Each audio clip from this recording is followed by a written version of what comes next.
questions that my generations are asking are the following, if I may summarize. It is not understanding how Africa, with so many riches on our soil, with a generous nature of water, abundant sunshine. Africa is today the poorest continent. Africa is a hungry continent. And how is it that we, as heads of state, travel the world begging? These are questions we are asking ourselves, and for which we have no answers so far. We have the opportunity to forge new relationships, and I hope these relationships can be the best to provide a better future for our peoples. My generation also asks me to say that due to this poverty, they are forced to cross the ocean to try to reach Europe.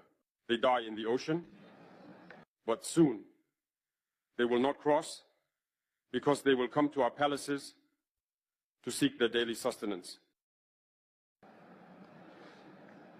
As for Burkina Faso, today we have been facing for more than 8 years the most barbaric, the most violent form of neocolonialism, of imperialism. The slavery that they still tend to impose on us. Our predecessors taught us one thing well. The slave who is not capable of assuming his revolt does not deserve pity for his fate.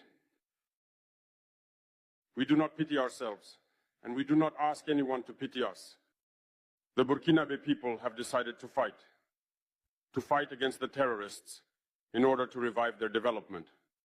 In this struggle, brave peoples, courageous populations have committed to taking up arms against terrorism. Those whom we have affectionately called the VDP, the volunteers. We are surprised to see the imperialists label these VDP as militias and all sorts of things.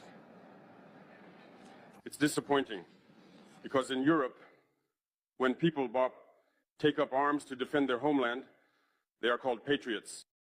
Our grandfathers were deported to save Europe.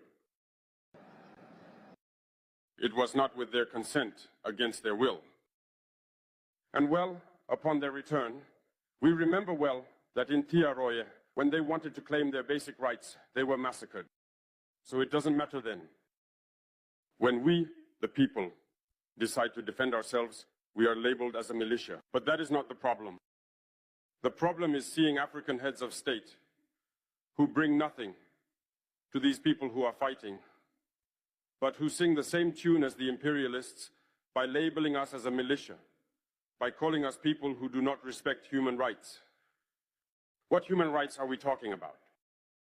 We are outraged by this, and it is shameful. We, African heads of state, must stop behaving like puppets that dance every time the imperialists pull the strings. Yesterday, President Vladimir Putin announced the sending of grains to Africa. We are very pleased. We thank him for that.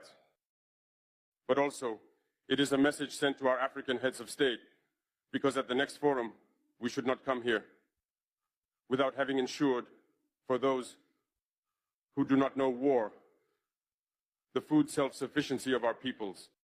We must learn from the experience of those who have already achieved this in Africa, build good relationships here, and foster better relations with the Russian Federation to meet the needs of our populations. I may not be long, the allotted time is very short. We are obliged to stop at some point, but I would like to conclude by saying that we must pay tribute to our peoples who are fighting.